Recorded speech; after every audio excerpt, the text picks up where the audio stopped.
Halo Sobat Budaya di seluruh Nusantara, jumpa lagi dengan saya Yopi di channel Gubuk Inovatif yang diprakarsai Museum Gubuk Wayang Kota Mojokerto dalam acara Sambang Konco Putehi.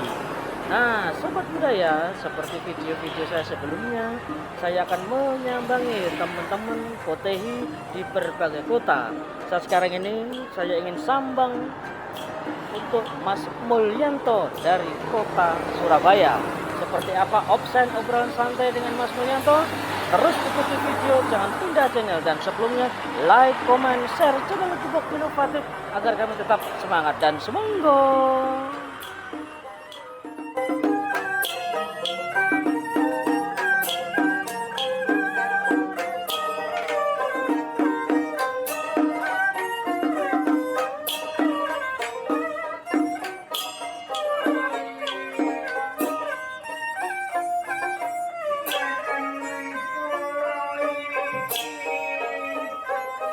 Baik yang di istriku di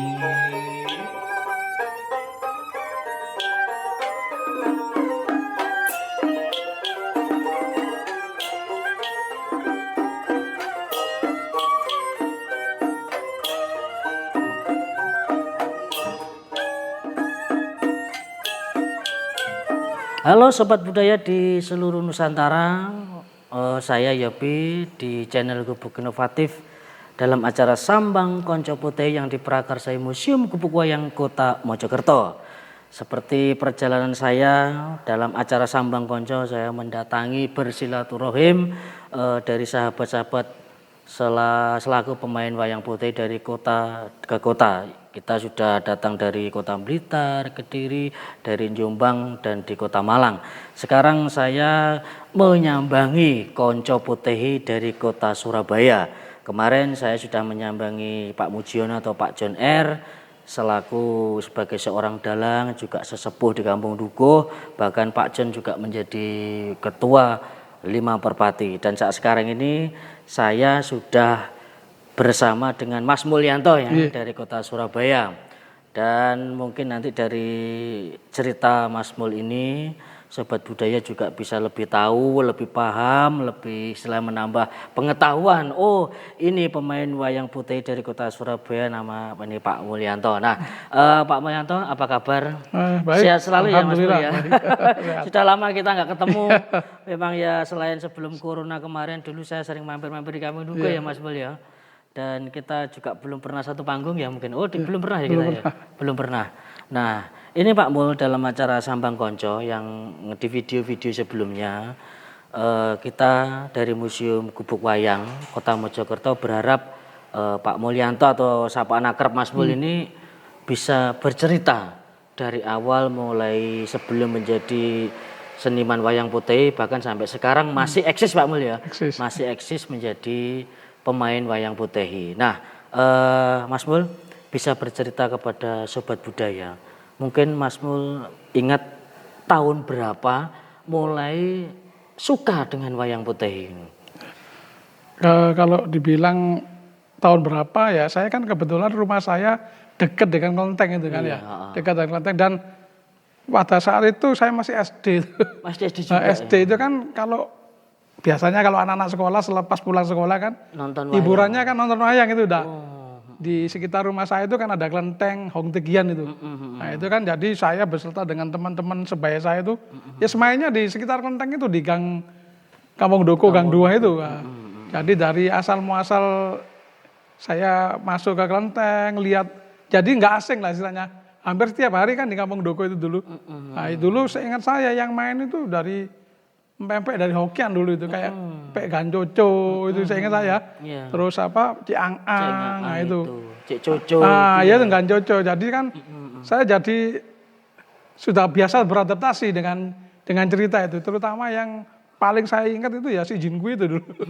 Waktu saya masih kecil, wah si Jinku itu jagoan makan, jagoan perang itu. Iya, memang kita mungkin waktu kan masih usia anak-anak. Masih usia anak-anak. Jadi Memang kalau latar belakang ya Mas Mul dari saya sambang dari konco-konco, memang awal awalnya itu hampir sama. Awalnya bermain dari kelenteng, Iya. ada wayang kita nonton, Benar. terus mendekati panggung, akhirnya disapa dengan iya, orang panggung, betul, akhirnya betul. diajari, akhirnya jadi pemain. Iya. Memang kalau tidak bisa dipungkiri mungkin sejamannya Mas Mul, zamannya teman-teman yang lebih usianya senior lebih saya kan dikatakan kan istilahnya masih zaman belum enak ya Mas Mul Iya. ya.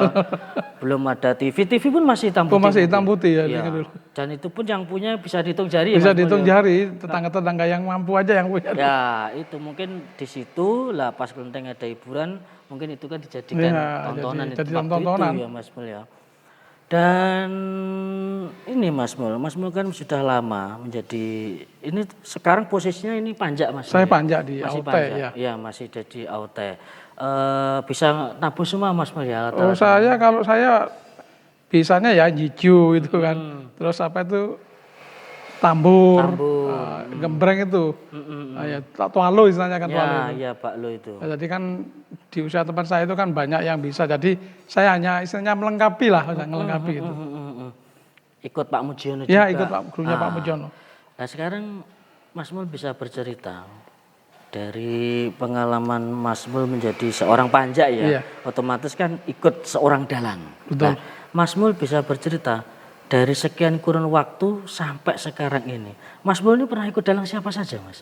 Kalau yang pasti ya tentunya Pak Mujono kan. Ya betul. Nah, Pak beliau itu kan istilahnya ketua grup 5 Merpati, 5 Ya, Merpati. betul. Nah, selain itu yang paling sering ikut saya dalang dari Semarang itu almarhum Tio Tianggi itu. Oh Cik Tionggi. Ya, yang dari Semarang itu ya. Ya, setahu saya kan dulu tahun 2000 itu pertama kali saya udah istilahnya masuk ke Potehi. Potehi itu kan menyeriusi. Dan Menekuni lah. yang menekuni serius diajak sama beliau itu.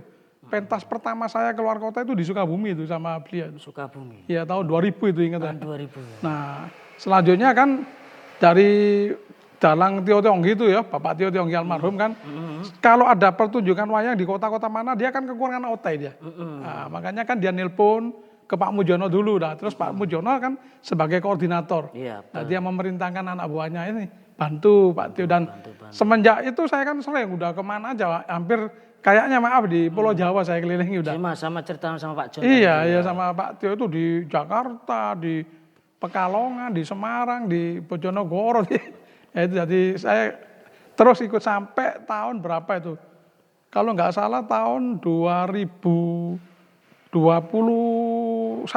udah. Saya udah beliau kan udah meninggal kan. Iya betul. Nah, ya itu kan saya sekarang eksisnya ya ikutnya Pak Mujono terus. Karena kemarin juga kita terhalang ini virus corona juga Iya, itu ya, tahu Mas. ya, Memang ikut corona. ada yang main, Iya, ada yang iya. tidak, kita kan tidak tahu karena kan memang pemerintah sudah memberikan peraturan, harus ya benar. mengurangi aktivitas, boleh melakukan tapi kan sesuai dengan Sesuai dengan peraturan kan gitu. Bahkan kemarin saya juga menyambangi ada yang main, ada yang tidak karena memang situasi ini kan masalah internasional Ya, sangat betul. berbahaya sekali Betul, ya Mas Mul, virus corona tersebut Ya. itu wah mematikan. Nah, berarti selain dalang-dalang itu pernah ikut siapa Pak Widodo atau Pak Keke atau Belum, Pak saya Subur? kalau Pak Subur pernah saya. Pernah ikut Pak Subur itu ya? Pernah ikut Pak Subur ya juga beberapa kali keluar kota juga sama Pak Subur ya. Pak Subur itu pernah ikut ya dari Surabaya juga. Iya. Nah, Pak Mul sebagai kita sesama seniman wayang Potehi dan lagi kan tidak bisa dipungkiri kan sekarang memang para pemain kan usianya sudah memang sudah rata-rata 40-50 lebih dan apa ini kita juga berusaha semaksimal mungkin. Saya dari Kota Tulungagung saya juga berusaha mencetak regenerasi. Memang kesenian ini tidak mudah karena kita tidak mau main istilahnya apa ya asal-asalan, jangan. Kita harus mengenalkan bagaimana seminimalis pakemnya kan gitu ya Mas Mul. Jangan sampai ini punah. Bahkan saya pernah ngomong sama rekan-rekan regenerasi, ayolah belajar, kenali pakemnya dulu, caranya main seperti ini. Mengurangi jangan, tapi kalau menambah monggo. Oh, monggo ya. Kan Benar. gitu kan, Betul, itu kan betul. untuk kolaborasi atau segala macam itu monggo. Nah, Mas Mul ini kan boleh dikatakan sebagai seorang senior, sudah lama main wayang Potehi, ikut dalang dari almarhum Pak Tionggi sama Pak Mujiono, Pak Subur. Mungkin Mas Mul ini mempunyai pengalaman mempunyai cerita. Kita semua pemain wayang kan pasti ada ceritanya dari yang suka maupun duka, dari yang pahit maupun manis. Mungkin Mas Mul ada sedikit cerita atau pernah kenal seorang gadis atau segala macam. Kan rata-rata kan kita rekan-rekan pengalamannya sendiri Mas Mul. Mungkin ada pengalaman yang terkesan atau cerita Kalau pengalaman-pengalaman ya, saya semenjak ikut pentas di luar kota itu, saya jadi banyak teman, banyak saudara. Kayak maaf ini kayak di Sukabumi ini ya. Jadi mulai saya masuk di sana tahun 2000 itu, saya banyak istilahnya kenal lah sama warga-warga yang ada di sekitar Klenteng itu. Nah, jadi kayak saudara sekarang udah. Kayak saudara. Tambah saudara tambah teman. Ya, masih kecil-kecil itu. Sekarang ada yang udah nikah. Iya Pak. Udah 20 tahun lebih. Iya, 25 tahun udah di situ. Jadi Iya.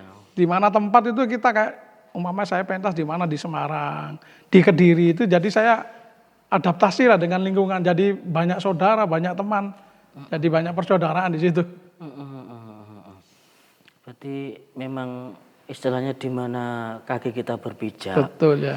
kita mengusahakan yang terbaik ya, Betul, selalu baik, jaga benar, nama, ya. nama Jaga good, nama nama itu teman. penting, ya.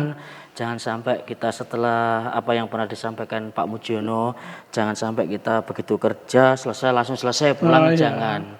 Kalau bisa kita harus meninggalkan sesuatu yang terkesan, kan begitu ya Mas Mul ya. Meninggalkan sesuatu yang berkesan ya. Iya, menurut cerita dari Mas Mul tadi mengatakan sudah tahu wayang putih dari zaman encik-encik dulu ya. Saya pernah dengar Mas Mul bahwa encik-encik dulu loh ya, kalau memberi ajaran, memberi ilmu, memberi pengetahuan tuh kedisiplinnya kayak keras Mas. Oh iya benar. Mungkin Mas Mul bisa cerita Betul. biar nanti sobat budaya tahu. Coba Mas Mul. Waktu itu saya ingat ya, letting kalau orang bilang sekarang letting. So kayak Pak Sutarto itu, Pak Keke. Nah, itu saya pernah tahu sendiri dengan mata kepala sendiri. Waktu itu satu panggung dengan saya di Surabaya itu. Pada saat itu mungkin Pak Keke melakukan kesalahan apa itu dalam berlatih, itu nggak segan-segan dalan yang dari Hokian itu nggak Jojo itu ngambil sebantang kayu dia, disabetin ke Keke lah itu. Oh, langsung dipukul. Langsung dipukul, kamu jangan begini. Ini salah ininya. Mungkin dengan cara kita jangan ngambil segi negatifnya, jangan. Mungkin dengan cara seperti itu mereka melecut kita itu untuk maju, untuk menguasai seni itu seperti itu. Akhirnya kan kita lihat sendiri kan kayak Pak Sutarto itu kan ya. Sudah duduk sebagai seorang dalang. Nah, itu banyak kok saya jumpai banyak. Zaman-zaman dulu itu kalau seingat saya ya cerita-cerita, kalau pegang tambur keliru nggak langsung negur ya. Tapi langsung turun, kayak saya ingat zamannya kalau nggak saya Pak Bejo itu. Itu saya diceritai sama almarhum Tio Tiong gitu. Pernah dicerita ke saya. Dulu kalau pegang tambur, nggak pakem keliru itu nggak langsung ditegur. Kok Enteng itu dulu turun di panggung sama almarhum Ang itu langsung teng, katanya maaf ya, bukan kita apa ya. Bahasa memang gitu kok. Bisa gini, kok itu nabu apa kayak gitu itu. Itu aja Koteng tuh sampai nangis itu, hanya dengan kata-kata itu melecut agar dia maju nangis ya itu loh. Yang sampai waduh berarti nggak perlu dengan kekerasan pun. Kalau kita terenyuh itu bisa maju kok, kita bisa maju itu. Itu ingat sekali saya omongannya almarhum Cek Tiong gitu. Hanya ditegur, teng, kue main tambur itu tambur apa kok kayak topeng monyet gitu kayaknya. Itu sampai nangis beliau. Itu loh. Saya juga dulu waktu sampai kadang-kadang diumpatin sama Ganjojo. Iya, sama Cek Jojo. Nah itu nggak apa-apa memang. Untuk melecut seseorang itu dengan cara seperti itu kan. Karakternya macam-macam, dalang dulu yang senior itu seperti itu. Betul. Jadi kan memang satu dalang itu mempunyai metode, cara sendiri untuk memberikan pengetahuan. Kalau mungkin dari dengar ceritanya Mas Mul itu Cengak mungkin lebih lembut. Iya, lebih lembut. Kan gitu ya, saya belum pernah tahu sobat budaya karena itu saya mungkin belum lahir Pak. Gitu loh. Makanya kan saya ingin tahu kalau dari cerita dari Pak Keke dan segala macam, memang dia pernah gini-gini. Cuma kan saya lebih istilahnya kalau akurat dari yang sampai jadi kan di kampung Dukuh gitu. Paling tidak kan tahu. Iya. Jadi kalau seperti Cik Jojo itu memang dia caranya keras. Ya. Memang ya mungkin metode itu tadi metode untuk memberinya itu tidak sama, tapi tidak bisa dipungkiri juga kan Mas Mul. Seperti almarhum Ong Enteng Pak Bejo itu. Wah, itu sastranya Hokiannya bagus, dia dalangannya juga bagus. Nah, itu mungkin juga kena didikan itu mungkin ya. Mungkin ya sekarang Pak Keke juga seperti itu. Dari beliau-beliau yang sesepuh kita dulu, senior-senior kita yang sudah almarhum semua itu mungkin dari cara mereka mendidiknya seperti itu, jadi hasilnya kelihatan sekarang itu. Maksimal benar. almarhum Cak Di itu ya Nah, dari itu Jombang juga, udah. wah kalau ngomong udah keras ya, itu memang karakternya. Iya betul. Itu kadang-kadang maaf sampai ngelempar wayang segala itu. Iya. Saya ingat itu. Mungkin Main apa kamu gini? Nah, itu berarti bawaan dari Encik-encik. bawaan. Jadi jangan diambil negatifnya lah. Kita ambil positifnya aja kan. Nah, Karena mungkin dengan cara seperti itu untuk kemajuan itu seperti itu. masih karena kepedulian ingin menata kamu yang lebih Betul, baik mungkin benar, gitu betul, ya Mas Mul ya. Saya sudah dengar lama, cuma saya coba pengen tanya Mas Mul sebagai seorang putra daerah Surabaya yang domisili di Kampung Dukuh kan dekat itu ya Betul, Mas Mul. ya, Jadi saya gini, waduh lek encik dulu lebih keras gini, tapi kan hasilnya kan maksimal. Mereka yang dididik kan jadi semua dalang ya. Ya Mas Mul rata-rata ya dari Cak Di, Om Sing Cuan, Ong Ing Ting, terus Ong Ing Ting, Pak Mujiono itu, Pak Subur Pak juga Supo, mungkin kan Pak dari Sirat, itu. Kosangsan itu Nah, ya. Kosansan itu jadikannya dari Kiangang semua itu Nah, dulu. semua kan semua jadi dalang Iya. kan. Juga istilahnya juga mereka punya skill juga di perpotaian. Nah, makanya itu kan bagi untuk regenerasi baru yang belajar wayang potehi, itulah cerita zaman orang-orang dulu senior kita Betul. dalam belajar wayang potehi kepada kongkong dulu seperti itu sobat budaya. Jadi usahakan regenerasi itu harus tetap berusaha, jangan sampai perjuangan beliau-beliau yang sudah almarhum itu sia-sia Mas. Dan maaf saya potong, saya hanya bisa ngomong kalau seandainya potehi ini, saya kalau nggak ada yang mau nerusin loh ya generasinya, saya kok nggak yakin Ini bisa akan terus. bertahan ini. Itu. Makanya itu Mas Mul. Karena apa ya, dari dalang-dalang pun sudah tua, panjak-panjaknya, AOT-nya pun rata-rata sudah. Kalau nggak ada regenerasi ya maaf ini Selesai, benar-benar. Betul. Nah, saya sudah ngomong makanya kenapa harus ada regenerasi itulah. Makanya kan saya juga berharap generasi-generasi yang memang ingin menerjuni potehi itu belajar secara maksimal itu. Minimal itu disiplin dia untuk belajar itu agar mencapai hasil yang maksimal itu. Memang kunci awal itu disiplin. Saya dulu waktu di Tuban kan masih ada almarhum Ong Ing Ting Dalang itu. Dia memang sudah banyak pesan. Kalau kamu pengen jadi dalang, satu disiplin. Harus benar-benar disiplin karena jangan pernah menyepelekan Mas Mul. Betul. Jangan istilahnya menganggap enteng seni ini. Saya pernah kumpul sama almarhum Pak Bejo Ong Ing Ting karena dia dulu kan buka jamsi di Tuban. Iya. Setelah tidak berkecimpung di potehi, beliau buka jamsi di Tuban.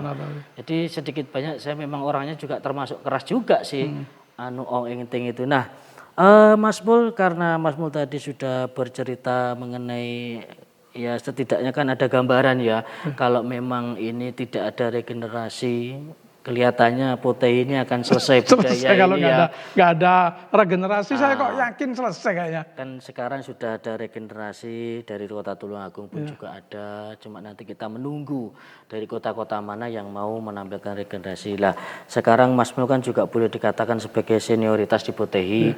Mungkin ada pesan cerita yang perlu disampaikan buat regenerasi Mas Mul untuk motivasi mereka. Monggo. Ya, saya hanya bisa menyampaikan lah untuk generasi muda yang minat di potehi, ya belajarlah secara bersungguh-sungguh. Betul. Sungguh-sungguh belajar, disiplin, nanti kalian pasti akan menemukan hasilnya itu. Iya. Dia akan menuai hasilnya istilahnya. Betul, yang menanam tuh gonggong dulu, yang ngasih pupuk itu zamannya Pak John yang sudah tumbuh kita lah. Nanti mungkin regenerasi nih yang menuai. Yang menuai itu yang ini. Makanya kalau mereka nggak serius, nggak benar-benar disiplin, ya mana bisa hasilnya bisa maksimal nanti. Betul, Mas Mul. Karena kan sungguh disayangkan ya. Sangat disayangkan itu. Encik-encik sudah jauh membawa budaya gitu. ini dari negeri Tiongkok. Bahkan wayang potehi sudah menjadi bagian budaya bangsa Indonesia, Mas Mul. Betul. Dan sungguh disayangkan. Saya meyakini juga kemungkinan besar regenerasi setelah kita ini loh yang akan menuai. Karena potehi sekarang sudah menembus kancah Asia maupun Eropa. Makanya kalau kita nggak serius, kalau memang mau belajar nggak serius, hasilnya nggak maksimal nanti itu kan. Gimana kita mau bisa nampilkan ini loh, potehi seperti ini kan pakemnya aja nggak ngerti dia kan itu. Betul, makanya itu kan mungkin untuk rekan-rekan atau teman-teman yang istilahnya mau mencetak regenerasi, ya itulah seperti yang saya sampaikan. Jadi di Tulungagung juga gitu Mas Mul. Jangan pernah mengurangi pakem. Kalau kamu mau menambah boleh. Betul ya. Karena mau dikolaborasi atau mau monggo, tapi pakem jangan ditinggalkan. Terutama pakemnya jangan sampai hilang gitu. Betul. Itu saya sudah sering ngobrol sama teman-teman di Tulungagung juga. Karena ya itulah, kalau kita kan tahu sesama pemain, wah ini sudah kumpul usianya sekian dan sudah ada yang meninggal, dalang pun juga sudah bisa dihitung pakai jari loh. Memang paling banyak di kota Surabaya memang di Tulungagung ada Pak D saya juga usianya sudah lebih 60, Kosam itu. Sekarang ada saya juga sebagai dalang regenerasi. Di Blitar tidak ada ya Mas. Di Jombang ada Sony.